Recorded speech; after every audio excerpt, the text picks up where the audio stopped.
up, dudes and dudettes? Check this out. I've added some things and I want to go through some of these blueprints, maybe help somebody out. I've added this. This wall is basically one of the things I've added into the world that cannot be climbed. We don't want to be able to climb everything. All these flat spots and stuff like that, for the purpose of being able to climb everything so that you can actually test all the things that I have in my little map here.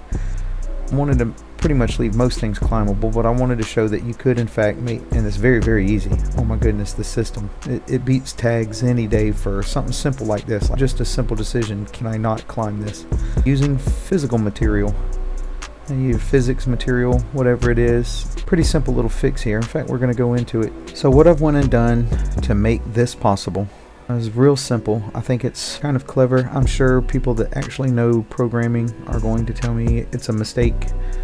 I can't find anywhere where it says it is this way of handling things, but to me it's been very easy because I'm trying to make something that anybody can use, and it's very easy to implement to their game. So basically what I've done is, see, if you click here on this item in the world, right, I have my SM rock, and then I get my details for it down here in the bottom.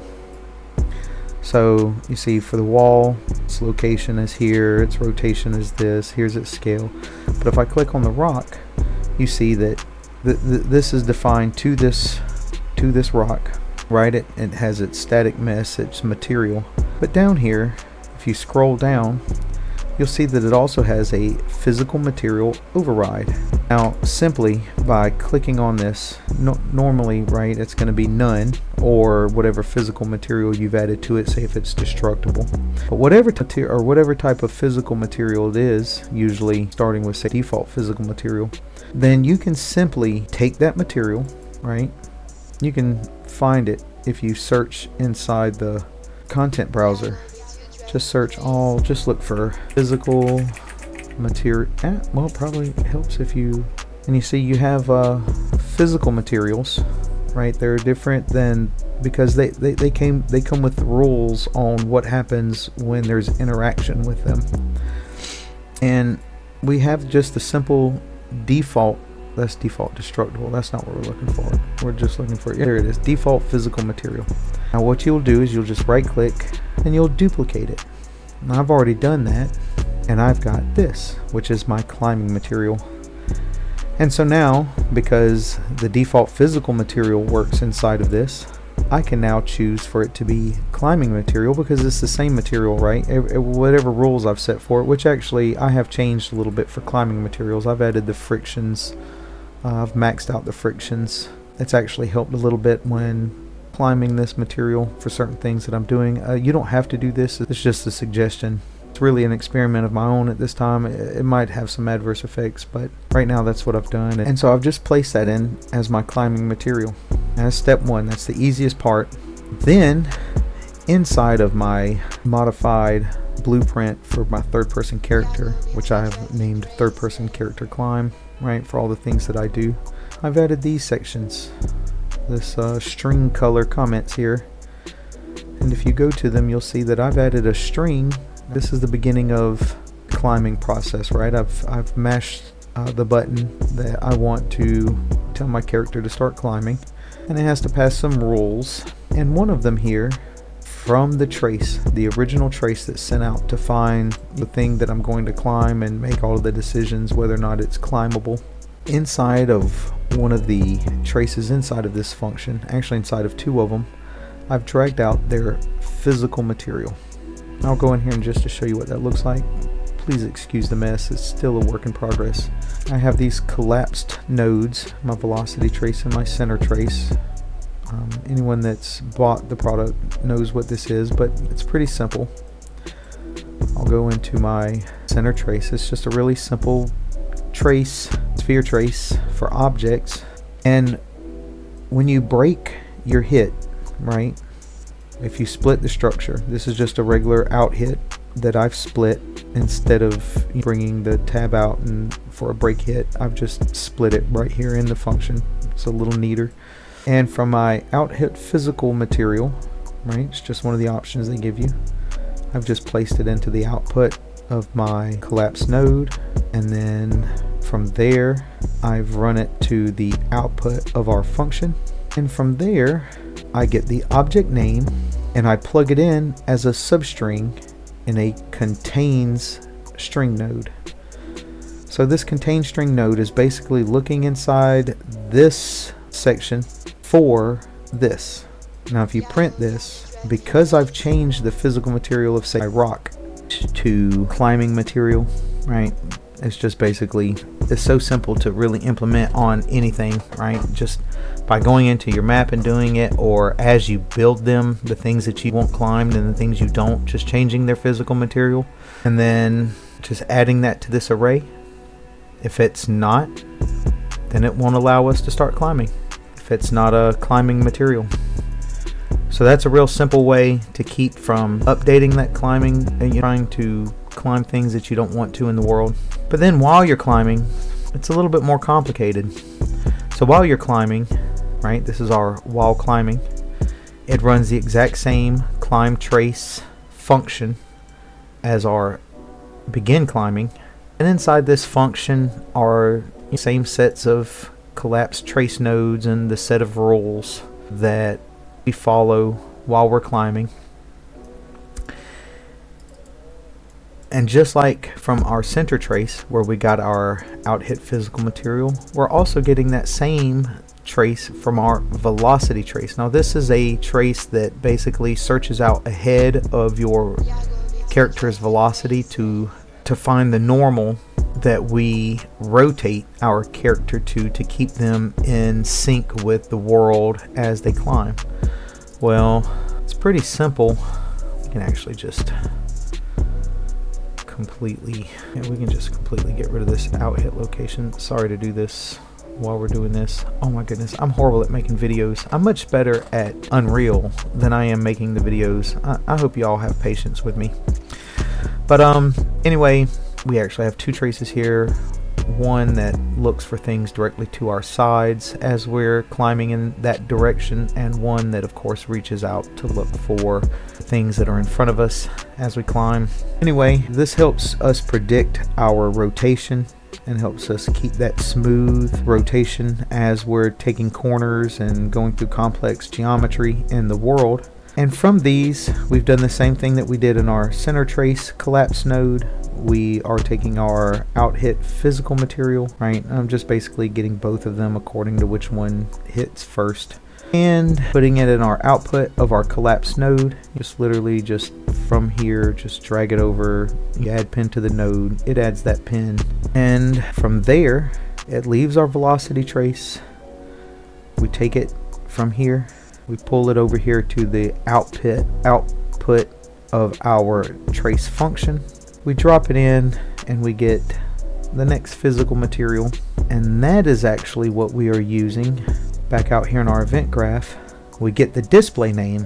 Now it's the exact same thing as the object name. It's whichever you would prefer to have. I've just used both simply to do the exact same thing. We have the contains string node. We've made an array and joined them all together. Of course, right now the only reason the reason I would do this is because as we duplicate more physical materials in the world to assign to our assets in the map as climbable, they can't all be named climbing materials. Some of them will be called climbing material 1 or climbing material destructible. And as you make those, you just simply add them by mashing this pin here and then adding, say, climbing material 1 or climbing material destructible, however you want to do it, so that even those things can be climbed. You'll do that both in the begin climbing event and the while climbing custom event. We search that. If it has it, we continue on our merry little way of just our normal climbing setup. But if it's false, I'm adding a negative velocity to our current velocity to basically push us back and keep us from being able to climb things. Now you could just simply run this false to a stop climbing, which would trigger the stop climbing custom event, which would do exactly what it says it's doing. So as you find the spots in the world that you don't want your character to climb, if your character finds his way there, then you could just basically make him fall I've chosen to do this for the moment just to see how well it works. So far, no crazy adverse effects like shooting me across the screen. It's according to how low I take this number here. Right now it's a negative 1.25, basically just to slow him down. But it's basically just a way to push back if he's trying to climb something that you don't want them to climb. And so far it works pretty good. Let's go look at this. So here we have this material, the rock, which can be climbed, and the black material, which cannot be climbed. And I'm mashing the button now, trying to climb the black material. It cannot be climbed. However, if I come over here to this rock, oh, there it goes, straight into climbing. And as we come to the corner, now he'll steady himself there, but he's not going to try to climb it. He can go back the other way, immediately stop, and then he'll go back, and that's how that works. Now, like I said, you could make it to where if he got to this area, he would basically just fall. That would probably be most people's way because they don't want this type of janky, him still being able to touch it. I don't think it's that crazy. If I were to come up on a wall like this, I could imagine putting my hands there until I steadied myself, but obviously I can't climb it. So right now I think this works. I will be improving this. These are all new systems and I haven't really had the time lately to really get into this the way that I know that my customers deserve me to. And of course, this doesn't just work in my thing. I think anybody that uses a climbing system, they could so easily start just to implement this whole type of decision making on whether or not the thing that you're trying to climb is climbable. I think it's faster and easier than a bull system or a tag system, and because it's just so simple, it's not very complex. Is it something we want the character to be able to climb, or is it not? And yeah, also I believe this has gotten much better. Yeah.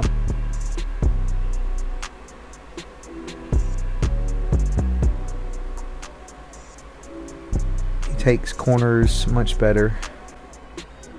And now, the real thing that I've done is this.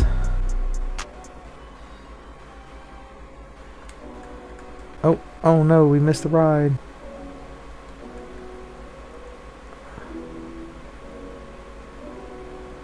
So here we go. I know a lot of people's been wanting this. I plan on making this much better. But for right now, the very beginning of this, I think this is pretty good. As he's being slung away, he gets further and further away from the thing that he's trying to climb. And you can correct that. I'm trying to make that really better now. I have some problems with this. As you can see, his hands and his feet stay in the world where they're supposed to as he's climbing. His hands are buried, but that's a material thing, because I found on some places, see, like right there, the material's not actually any deeper there. I mean, the material is actually deeper there, but for some reason his hands go to the actual surface, and here they kind of go inside of the surface. Anyway, but now this is not the same thing as my climbing on static things. And the static things, his hands actually find a place in the world. See, I'll show you. It's real simple. When he's climbing static things, his hands are finding an actual place in the world, and as you can see, as I move my character in anticipation for movement, his hands and his feet are actually staying connected to a place in the real world. Well, when you're climbing, you can't really do that because that's constantly being updated. So instead, I've made it much more like a traditional animation. I mean, it is still in fact control rig. There is no animation, but it is something like you would do with a blend space. Really, this is just a sweep, and his hands and feet are sweeping opposite the direction of his velocity, giving the appearance of him going in that direction. And then after a certain amount of time, they're allowed to loop back to sweeping in the direction of velocity. Now, as you can see, his feet and his hands look like they keep real places in the world. but in reality it's just a sweep. It's just a movement that mimics finding real places in the world, and you can really see that as I slow him down. You can see that his hands and his feet are actually sliding a little bit. I mean, they're still stuck to the same spot fairly well, but you know, that'll only get better with time. This is something I'm to be honest with you, I'm proud that I was able to come up with a solution like this, and it only furthered my knowledge of the control rig and the things that it's capable of. I'm not as happy with the animation yet, but I figured that most of the people that really want this product, as advertised, it climbs static meshes and environments and landscapes perfectly. And this, even though it's not yet perfect, right? Imagine this creature, this sphere here being a giant creature with fur all over him. And, you know, it'd be harder to see the little idiosyncrasies that we, gain type of some of the loss of the immersion as his hands slide around or they go a little into the material, which I'm really trying to figure out why that's happening. I'm trying to fix that for sure. But they've thought a lot about this. The people that's, and I know that because in the comments from my videos and in questions on the Unreal Marketplace, you guys really put a lot of thought into this, which has helped me out tremendously. I really got to say thank you. Thank you for, supporting me and buying my my product off of Unreal Marketplace. And just thank you for all the great ideas and things that people would like to see. Multiplayer is on that list. I haven't gotten to that one yet. I will for sure as soon as I learn it, because to be honest with you, some of that is fairly complicated, and really just invested most of my time into this type of animation. And I really do. I love this type of animation, this alternative animation. Being able to animate with program and logic has just been a real blessing. It's been a dream. I've enjoyed it, and I'm only wanting to get better and better, and it's from the support of you guys. So I can't tell you how grateful I really am that y'all have given me a chance. It makes me very happy. I hope to make this only better. Another problem that I just wanted to bring out while I'm doing this is that, as you can see, say when I'm still, his hands and feet are definitely staying in the same place in the world, which is fantastic. But there's a problem with it. There's no physics going on right now. My dude is just sitting here solid as a rock, not really doing much at all.